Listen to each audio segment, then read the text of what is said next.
Welcome to Anything But 9 to 5, and in this episode we're going to be speaking with Colette Reilly, personal and professional life coach. We're going to speak to her, find out what she's all about, and find out her origin story. Take it away.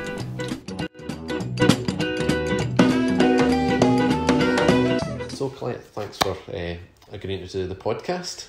No worries at all. Can you tell me a little bit about yourself and what you do? About me and what I do.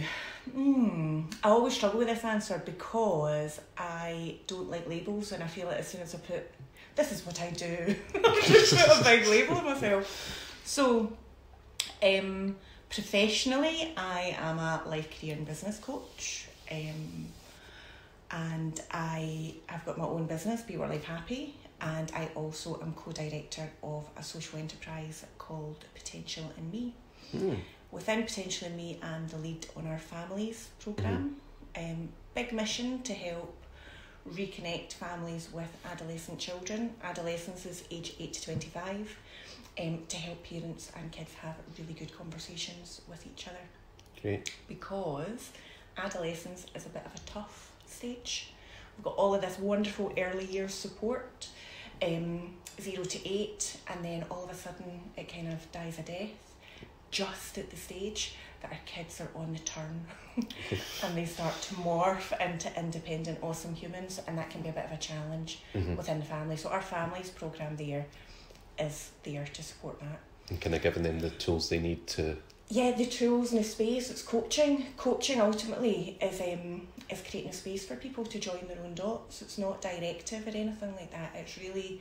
when you really truly know and have the core belief that you are okay and you've got it and you can do whatever it is that you want to do and be whoever you want to be, all you need to do is create the space to help that person come to that realisation themselves. So that over at Be Work Life Happy is my mission there, and it's kind of sprinkling the world with a bit of happiness and encouraging people to really create the space, to press pause, to prepare and to play, because at the end of the day, we're all here to just make the most of it. Playing the big game of life. As a tech, you've used lots of analogies that I kind of get: play, pause, fast forward, rewind. Yeah. I've got that. I'm all over that. On it. For anybody else, that's for a VHS, DVD. You get the idea. So you've kind of obviously went into what a life coach. What does a life coach do primarily? When you have someone come in who says, I need life coaching, what would that entail? What would you kind of then do with them? So first of all, I don't know anybody who's ever said I need a life coach. Sorry. They might come to a bit of a realisation that they need help, but when you're Googling and when you're having a conversation with a friend, you might say something like, I need to go to the doctors, but you don't say, oh, I need a life coach to help with X, Y and Z. You'll have a, oh my God, I'm so stressed out at work, or my relationship is going down the pan. Right. This time of year when you're getting ready and kind of beginning to realise we're at the end of another decade. Folk are beginning to go, I don't want the same decade as I've just had. Yeah. I don't want the same year that I've just had. Something needs to change. Right. So when people are at that point when they're just fed up, or they want more, they want something to change, whether that's letting go of the bad stuff or getting even more of the good stuff, they kind of enter a bit of a space of curiosity as, how can I get that? How can I make that happen? And that's where Google can come in, where you look up the thing that you want, and often that's when the idea, the notion of a life coach will be presented to them. But normal people don't have life coach on their radar to understand what that is. But a life coach is somebody who looks at your life holistically. So a lot of people will come for, because my background is as a careers advisor and I help a lot of people with career stuff, people will come with I want a promotion, I want a new job. But when you look at the bigger picture, what's happening there, the reason you're not starting your own business, the reason you're not getting that promotion, the reason you're really fed up in your job is wider than that. Right. So life coaching helps encompass you as the whole person, all the different aspects of that. But to get back to your original question, which is what actually tangibly happens. So they reach out, have a conversation, and then I either see them in person, kind of like this, or online.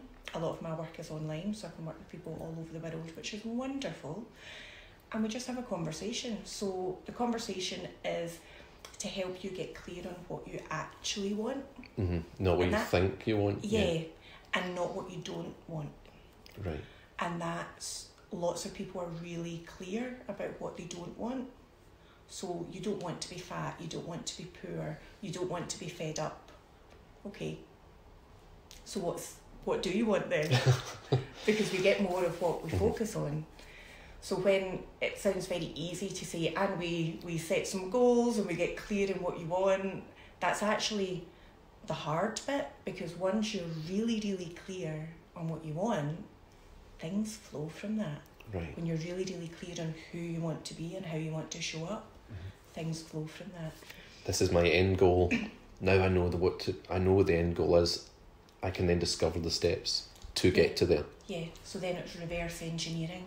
So this is the life that I want to create. These are the component parts. And for me, it's very much not creating a thing and not respecting and appreciating the journey, because it's fun to kind of to play a game. It's fun to play archery and to kind of have your eye on the bullseye, and you're going to try and get that bullseye. But whether or not you get that bullseye is irrelevant. It's the fact that you've had that thought process and you've tried and you've developed that skill set. That's what life's all about. It's a game, it's a playing of it. Whether or not you get that end goal, it's wonderful if you do. But as long as you've had an amazing time in the run up to that, then that's the main thing. And the reason I say that, because everybody who achieves their goal adapts to their goal. Right. And then they want more. So yes, it's great to achieve a goal, but that's not what life's all about. It's a journey. Exactly. Cheesy though it sounds, but that's it. Yeah, I think you do tend to kind of find that, especially, I've interviewed a few people so far, and there does seem to be that I've reached what I mean for this. So ongoing, I'm going to do X. You know, there is that kind of, it's almost like the mind's kind of used to that growth. Yeah. And then we'll kind of continue, because that's where the endorphin releases are coming from. Absolutely. It's called hedonic adaptation. So in terms of happiness, there's two types of happiness. There's hedonic, which is the feel good, the kind of the typical smiley face, yay, life is good. And then there's the eudaimonic happiness, which is the meaning and the purpose. The kind of that's a happiness that doesn't feel good all the time. So for example, we are parents. Being a parent isn't having a good time all the time, but the meaning that we get from that is superb. Right. And it can be really painful along the way, but it feels good. So that's the eudaimonic stuff. So I'm forgetting why I'm telling you this. Why we tell it? So hedonic adaptation. Just as a disclaimer, tangents are absolutely fine, because love it. I've said this to a couple of guests. I love tangents because it kind of, you do tend to find there's information that I might not have asked. So just go ahead, go with it. So hedonic adaptation is when you get to that place and the thought of getting to that place has been really exciting, and you get there and you're like, oh my goodness, I've earned X amount of money, or I've created this thing, or you know, I've got the fitness goal, whatever it is, and it feels really, really good. But it fades, because feelings fade. So we can't base our whole life on feeling good, because we don't feel good 100% of the time. It is about that journey, and it is about that, you know, the pursuit of happiness. However, it's really important to realise that happiness doesn't come through the pursuit of it. Happiness is in the meaning and in the moment to moment to moment. So you kind of bring that into perspective then, or help people bring that into perspective as part of your work with them, Yeah. So we work over, it depends on, you know, their choice as to how long we work over the period of time that we're working together. It is having conversations, so they have a better understanding of their humanity, how their brain works, how, you know, they can show up as their best self. A little bit of a reminder to help them reconnect with who they want to be and the life they're wanting to create, mm-hmm. and dealing with whatever comes up, because life gets in the way, and that's why we all need support. Mm-hmm. So in every session with a life coach, depending on who you work with, because every coach has got a different kind of approach. Much like every therapist is. Indeed, indeed. So when you are doing pure coaching, there's no prescription. So you're not even bringing back the goal that they have set. You're reminding them on an ongoing basis to reconnect with what they want in the moment. And that, again, like you're saying about tangents, mm-hmm. that they can go off on one and they can set another goal, and mm-hmm. that's absolutely fine. And then you have other coaches who will just get you to commit to that one goal, and they will support you achieve that one goal, and they will bring you back when mm-hmm. you go off on different tangents. Exactly, exactly. So again, it kind of comes back to the coach that you're working with, the goal that you want to achieve, the purpose of you hiring a life coach to begin with. Because some people don't have set goals other than, I want to feel good about my life again. I want to feel okay. That's a good enough goal. It doesn't have mm-hmm. to be something highfalutin. Right, got you. What made you choose the path of a life coach? What was it, like a calling for you, or was it just was there that moment of kind of complete clarity and you thought, this is where I want to go? When the angels came down and the clouds parted. That's what happened for you? That's what happened for you? Well, I trained as a careers advisor, so worked as a careers advisor for years, took my redundancy, set up a career consultancy, and I did okay, kind of part-time. I had a bit of a life change, and I became the primary earner. So I worked full-time while building up my business, which was great because I'm such a believer in walking, excuse me, such a big believer in walking my walk. I really hate you talk a good game, mm-hmm. but actually when push comes to shove, don't practice it. Yeah. So my partner hated his job at the time, was miserable. We had an opportunity to do an exciting project, and it was a, life change, fuck it kind of moment of, right, you just leave your job and do this thing. So that's what we did. So I got a full-time job and I was working in my business too. But then my mum had dementia at the time. And then there was a moment when I got a phone call from my brother and my dad had a stroke. My dad was the primary carer of my mum. So that's when life changed, and that was a horrible, horrible, horrible mm-hmm. situation. So working full-time, beavering away in the evening on business. I had one parent in one hospital, didn't know if he would live or die. I had another, my mum got sick and she ended up in another hospital. That was awful, trying to juggle that. And we knew that was a defining moment of whatever we've had before is going to be different moving forward, and I didn't know what that looked like moving forward. But I knew that my dad could no longer care for my mum. So my dad got better, really, really well. He's okay-ish. He himself has now got dementia, bless him, common after strokes.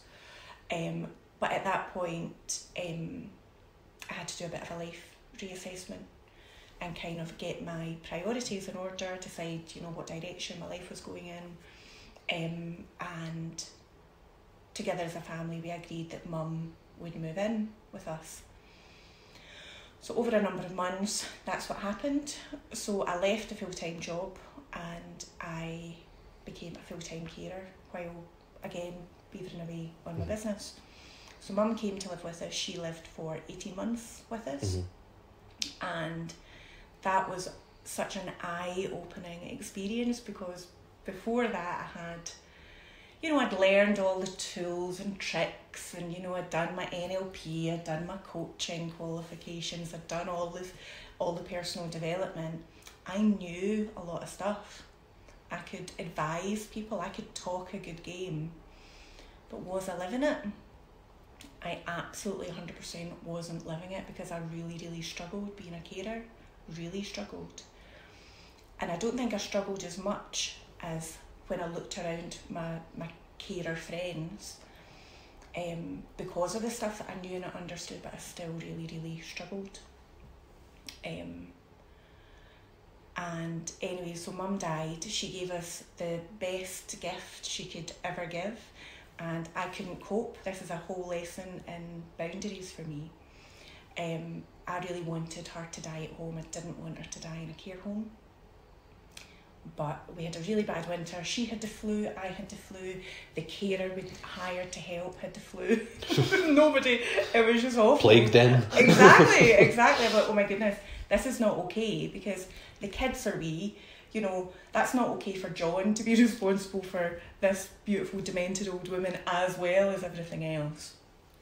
And so anyway, she got really, really sick, and the care home, I didn't realise at the time, when you have got your name down for a care home, it's not as easy as you pick the care home that you want your loved one to go into and you're given that place. Somebody has to die to get that place. So that's a horrible situation to be in. But anyway, that weekend we were all really sick. I got the phone call that somebody had passed away and we had a place for Mum. So I'm like, right, okay, sad soul, I'm going to say yes. So she was booked to move in to the care home on the Monday, and she died that weekend. Wow. So I never had to put her into the care home. Yeah.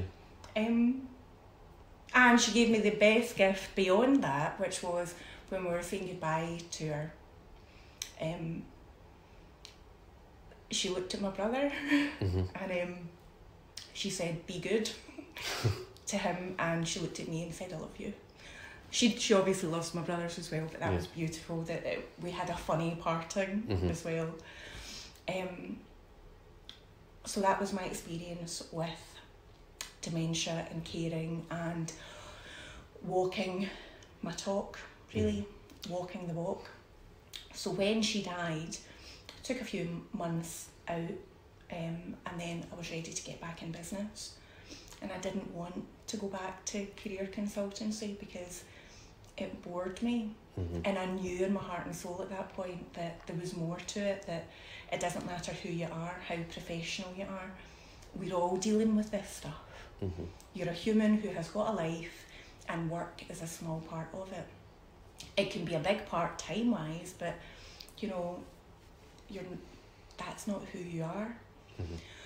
So when I got back into business, that's a moment I really wanted to encompass it into being life coaching, and that's what I now do. So while people still come to me because of my experience having been a careers advisor, people now come to me because of my life experience as well, and they know that I get it, and I've been in the hole, I've been in when, you know, the lights have been off and I'm like that, oh holy feckin' moly, when is this going to end?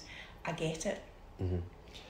It's one of those things about that's I always find fascinating, and in one of my previous podcasts, it was with Peter Oakton. He was a person who had some really kind of low moments and stuff like that while he was kind of building up his gym. And we talked about Jocko Willink, which was an ex-Navy SEAL. Oh, right, okay. And I'll show you the video after, and it's a 2-minute video, and he kind of talks about the power of the word good. When things are going bad, there will always be some good that comes from it. You know? So when anybody comes with a more problem, you would always say the word good, and give them that chance to then grow from that moment. You know, so it was very you might like that, obviously, but yeah, so that definitely sounds like that. It definitely sounds like at your saddest point, some greatness has came from it. Absolutely, and there always is. There always is, and that's given me an undying faith in knowing that this too shall pass. So no matter what you're going through, whether it's good or whether it's bad, this too shall pass. Which again brings us back to the importance of really treasuring the moments, because we're so busy living in our heads as to what life should be that we're not really treasuring what is the moment right now, and that's all we've got. That's all we've got. So well, you may have already covered this, but I mean, what's for you coaching? What aspects of it do you most enjoy? What's the buzz you get when you're coaching? I love when it's quite difficult to explain without sounding really weird. Go ahead. When somebody comes, they tend to, the people I work with tend to come because they've got a problem. There's a lot of coaches out there who work mainly with people who are in the really good energy and they just want more. I tend to work with people who are really frustrated and in a bit of a dark place and then lifting them up. So when I first see them, I can really see the darkness around them and kind of feel the tension, that they are not depressed as in medically depressed, but their energy is depressed. And then just suddenly there can be a bit of a light that goes on.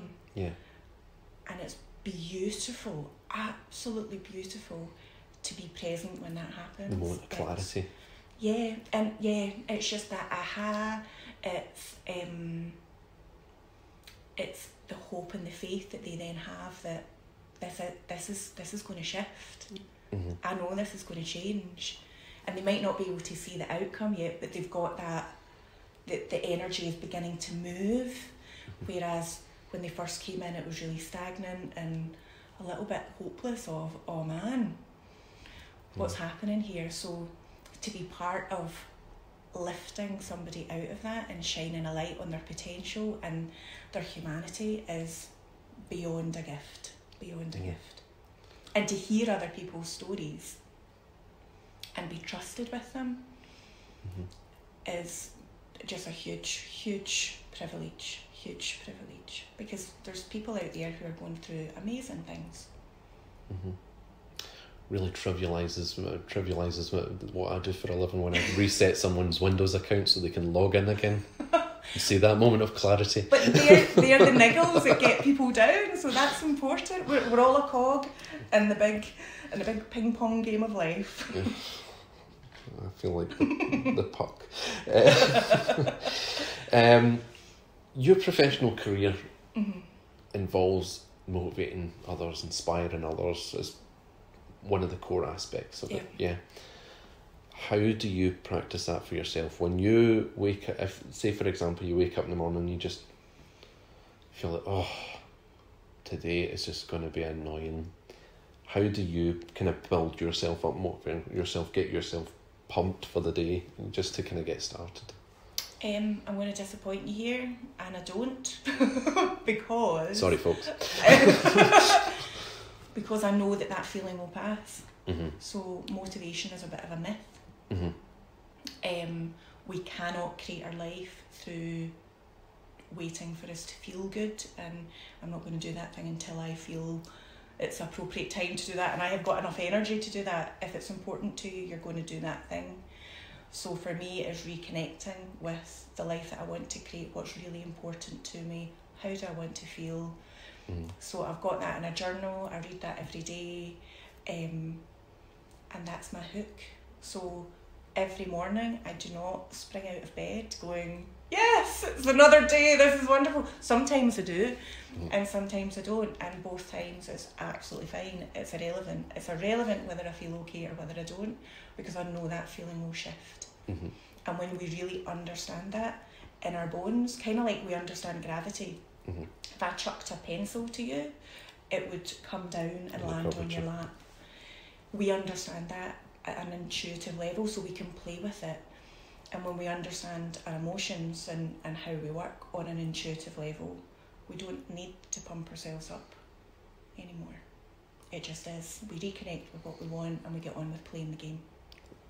That's really interesting, because you hear about these motivation books and these motivational speakers. It's really interesting to kind of hear that from that aspect of it doesn't really exist unless you've...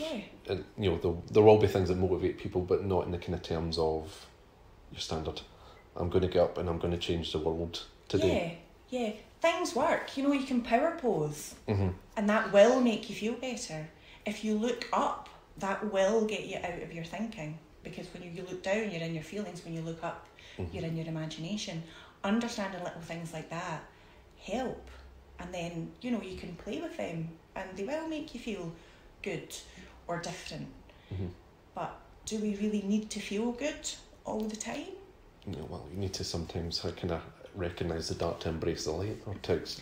Well, yeah, and it's back to that hedonic and eudaimonic. Yeah. So while we're in pursuit, when we're in the eudaimonic, the purposeful, meaningful life, that's not going to feel good all the time.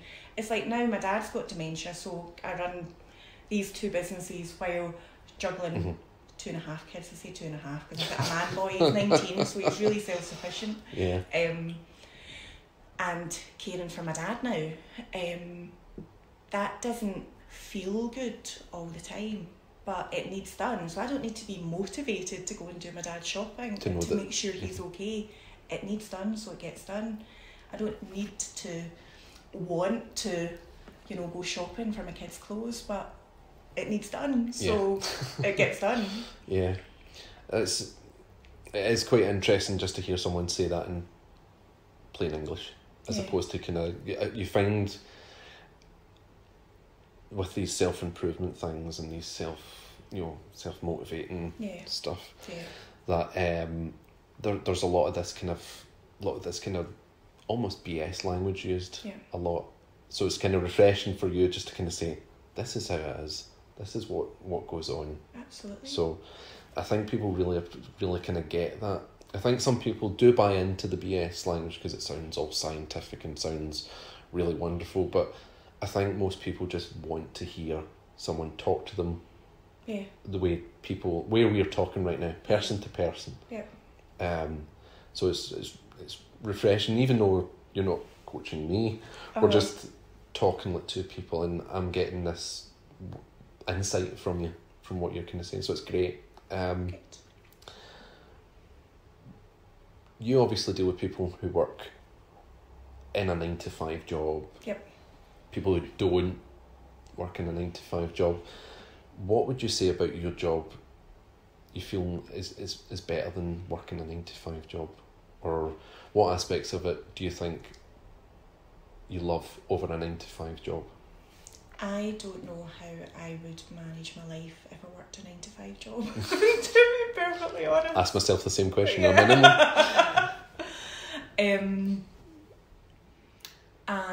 And there's lots of people in this situation. If I had to ask for the time that I need off and work within somebody else's framework, that would be very, very, very difficult.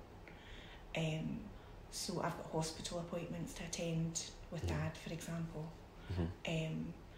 I just the juggle of doing things is far easier when I'm the one that's controlling my schedule at the end of the day. I don't know, it will be possible you get a lot of very sympathetic and understanding employers, but I am a person who really likes to ask permission a lot. I got that. Playing by other people's rules, I find tough when I don't. I'm a big believer in understand the rules, and then you can play with them and bend them. Don't just bend them for the sake of it. Understand the reason behind them. I'm going to tell my boss that. But in corporate, there's a lot of rules that are there that don't really have very good meaning behind them.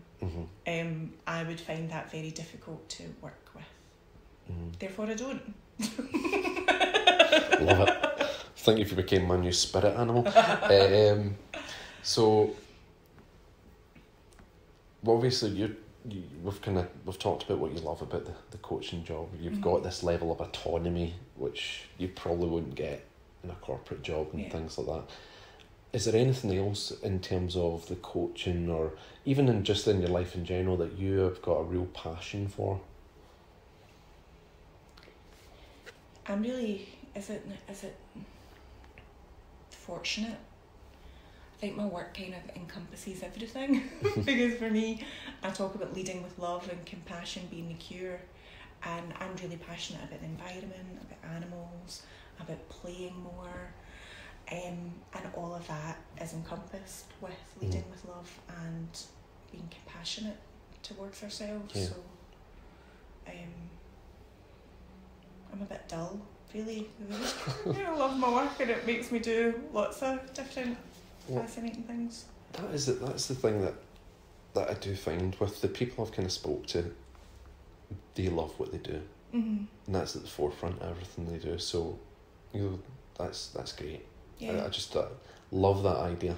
There's a model. It's a model of change. It's called logical levels, and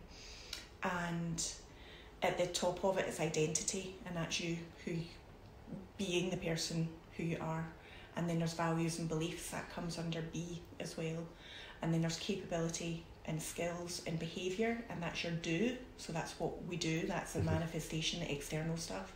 And then there's the environment, which is the result. So it's everything around us, the clothes we wear, the room we're in, all of that kind of stuff. Most people focus on the do and the have. So I need to do this to have this thing.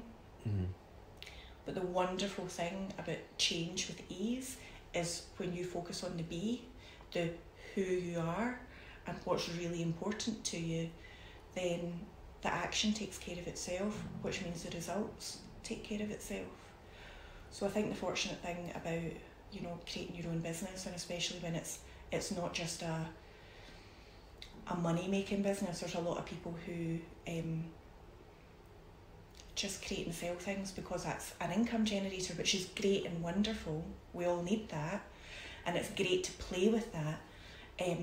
But when you're able to create your life and your work around who you are and what's really, really important to you, there's no work in life. It's just life, and you show up and you do your thing. So for me, my life involves lots and lots and lots of beautiful projects that are personal projects and professional projects, and a lot of them blur together. Obviously touching back to the start, and you were obviously say you've got your own personal coaching business, and you're part of another business, a social enterprise, Potentially Me. Can you talk to me more about that and what that involves? And so Potentially Me are wonderful. So we work with, it puts young people at the centre. And while we work with young people, that's not our focus, because there's a lot of wonderful, wonderful organisations that do focus on the young people. Who we focus on is the ecosystem around the young person. Right. So that's the families, that's the employers, that's the people who are working, the professionals working with young people. And we empower them with the insights from coaching. Right. So as I said at the beginning, I'm lead on our families programme, which is just bloody beautiful. And I kind of created that because just raising my own kids, there was a degree of frustration that there's a lot of activities out there that you take your kids to, you don't do with your kids. So you can take them to karate, you can take them to netball, you can take them to swimming or to this arts and crafts thing, but it's so they can do it. And you sit in the sidelines, and you might go in swimming and get yourself a bit of you time, but you're the taxi. You don't get to connect with your child through that activity. So it's actually a source of, additional frustration for a lot of parents. So there's this disconnect, and the older they get, when they get into this adolescent phase, then they naturally want to be more independent. So it becomes more challenging to spend quality time together. So society has created these wonderful activities that we can send them to, and we've not created opportunities for families to actually connect together and have a group activity or something. And have good conversations and have fun. We as parents are deeply, deeply, deeply uncool. Deeply uncool. Speak for yourself. And we are part of our kids' problems.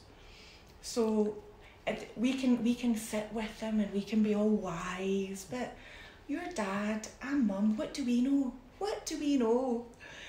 When ask myself that question a lot. When what we do in our families programme, it's twofold. We start with our coaching approach to parents course, which just works directly with the parents and carers, and it's creating a safe space for them to, you know, share their frustrations and their challenges, and for us to share much of what I've been talking to you about today. You know, about when the adult changes, everything changes. So when you show up as a person you want to be, when you're really clear on what your values are and the stories you're telling yourself and how that impacts your child, when you work with that, and when you are able to ask better questions and have that rapport with your child, that's helpful. So we create that space to press pause, get away from the busyness of life, and just explore that and learn some more communication skills. It's not a parenting course. We all know how to parent. We don't need more of that. But what we do need is just to press pause, slow down, and get curious, and just enhance our communication. So our coaching approach for parents doesn't just enhance the relationships at home, but it just enhances relationships, full stop. So once we've worked with parents there, we've also got our families programme, where we invite the whole family, and it's a whole family of children aged 8+. It's not for children younger than that, purely because of what we get involved in, and it's time specifically for the parent and the adolescent to connect. And it's beautiful. It's very young person led, much to the discomfort of parents. So the kids get to tell me what games they want to play, and we'll play them. So we were running a programme just a few weeks ago, and it was gorgeous. We were playing hide and seek, and one of the dads, what an amazing guy, he was jumping over the tables, he was all out Starsky and Hutch, and it was wonderful for the kids. Was he just being really competitive? I think he was, but that man could hide. He could hide. And it was wonderful for his kids to see him in that light rather than grumpy dad at home. And when I don't know about you, but when you try and play with your children, it's a different energy, but they show up differently with other people. So we're the strangers, we're the facilitators. We tend to get the best out of them. And for parents to see their kids in that light, and for the kids to see their parents being playful, it's gorgeous, absolutely gorgeous. So we do activities like love languages, so we get families to identify what their love language is. Amazingly powerful, because we just is amazingly powerful for anybody, not just families. What is a love language? A love language is how do we feel loved. So how do I know that I am loved? How do you know that you're loved? So often, so I'm quite a touchy-feely kind of person. That's how I know I'm loved. That's my love language, combined with tone of voice. So I need to have good conversations with people, and I need that kind of physical proximity for me to know that I'm loved. Other people don't. Other people, you can feel loved through action. You can feel loved through being bought gifts, for example, and not just massive, like out of Harrods things like here's a packet of sweets, I kind of thought of you. So there's different languages to communicate our love, and we typically communicate our love to our kids in the way that we feel loved ourselves. But if you're not communicating that love in the way that they feel loved, that person can end up feeling unloved, completely unintentionally. So it's really, really powerful. And we've had couples, so like mum and dad and whatever, come in, and they've had the aha that they've been talking to each other in their own love language, and that's why it's not being heard. So we had one couple, again, it's the same group as the other week, and they just realised that's why they were in conflict, because neither of them felt loved, because one was cuddling the other and the other one was talking to them, but they didn't, that's not what they needed. So when they changed that little simple thing, they connected better. Their kids felt that they were actually being listened to, and they felt connected, because mum was no longer just going in talking with them, because that's how she expressed her love, that it was acts of doing. So everybody could tweak their behaviour, so everybody felt heard and connected. It's really powerful. I can't remember the guy's name. There's a book on, if you Google love languages, it comes up. I like all that kind of stuff. Oh yeah. It's fascinating, absolutely, and really, really powerful, really powerful. So, that's great. For you, obviously you've went down what remarkable journey in terms of going from careers advice almost to where you are as a life coach. For someone who, say for example, wants to thinks that might be their calling, what kind of advice would you give them to calling to become a life coach? Yes, yeah. Okay. You can become a life coach in many, many, many different ways. There is no formal need to be an accredited coach, for example, for good and for bad. So my invitation to Joe Blogs is to check out the person who you want to work with, because anybody can call themselves a coach. That doesn't mean they have an understanding. And for you as an individual, like I was saying to you, it's a real privilege for people to share their stories and their experience. There's people out there who call themselves coaches and allow people to think that they're in a safe space and they don't have training behind them. Right. So while anybody can set themselves up and call them a life coach, there's a number of different courses and training that you can go on to help you get the understanding of humanity. I am a big advocate of NLP for that. To me, all the coaches I know who have got a framework of understanding in NLP kind of have got more, they play more in the space. There are coaching courses, so I've done a number of coaching courses to become accredited as a coach. And again, if you just Google that, there's different bodies. There's the ICF, the International Coach Federation. There's the AC, the Association of Coaching. They're the formal coaches. Again, it depends what you want to do with your coaching practice. If you just want to be in the community, you being accredited, or not just accredited. Being accredited isn't just about going through the training. It's having that membership of that body. If you work in corporate, the likelihood is they're going to ask for that and want that. If you're working in a community, probably less so. So again, it's coming back to what's really important to you. How do you want to show up? And following that, I am deeply uncomfortable and on a mission of weeding people out in personal development who are poor practitioners, because people are vulnerable when they're with us, and it's not okay. It is not okay for people to abuse that trust. And you can even do it unintentionally, because coaching isn't advice giving. It's not about sitting somebody down and telling them how to be motivated. It's helping them join their own dots. Got it. And you need an understanding of the human mind, a bit of psychology. You don't need to be a psychologist, you don't need to have studied a degree in psychology, but you need to have an understanding of that. And you need to have an understanding of how to ask a good question, when to press pause and just shut up, wait, why am I talking? Wonderful.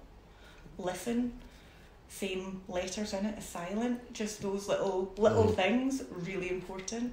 But there's loads of different ways that you can become a life coach. Great. Perfect. One of the things I want to do is obviously get people like yourself out there, their kind of message across and things like that. See, this obviously goes to people in Canada and people in the UK and hopefully further abroad if I set my sights high. How would someone, you've said you do obviously online coaching and stuff, how would someone contact you to maybe kind of get a one-on-one session or something set up? Nip on the website, Nip on Facebook, they're my two biggies. And what's your website? www.ColetteReilly.com. I'll put that in the description as well, and obviously on our affiliate page as well, so we've got that. Is there any other methods? And for potentially me, if you're curious about that stuff, that's potentialin.me.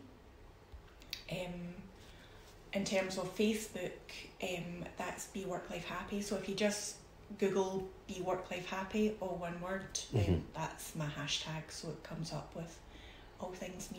Well, I'll be using that hashtag. I think you should. I think you should. I'm on a mission. I love it. Love it. Well, Colette, it's been fantastic. Thank you so much for your time.